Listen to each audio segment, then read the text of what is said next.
Doreen Masomera, sister ya Kettina, anga achibareka on live kutengesa brongo pamwechete nekudyisa murume.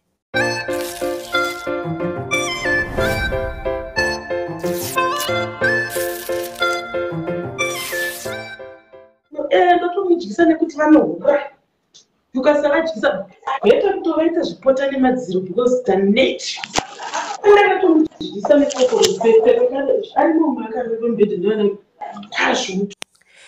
Dzimwe dzimba dzakaoma zvachose munhukadzi instead yekuti achengetedze imba yake abuda palive achitaura achiti iye akadyisa murume nefoshoro anopinda pasi pemvura kunotora zvinhu zvekudyisa murume.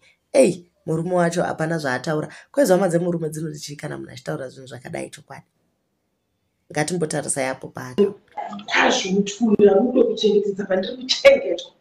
Uyu munyaradzi wangu bekare munhu akafanira nemwana wangu akadikidiko ndiri one single mother.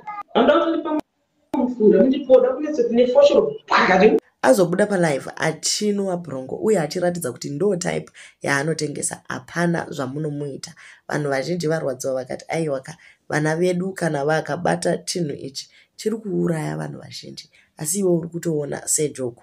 Inyaya yataura paanga achirwa naEvidence Chihera. Patricia tikati aiwa pandakaedza kuti ndiexpose mukadzi uyu vanhu vese vepaindaneti vakati aiwa Doreen munhu ari right.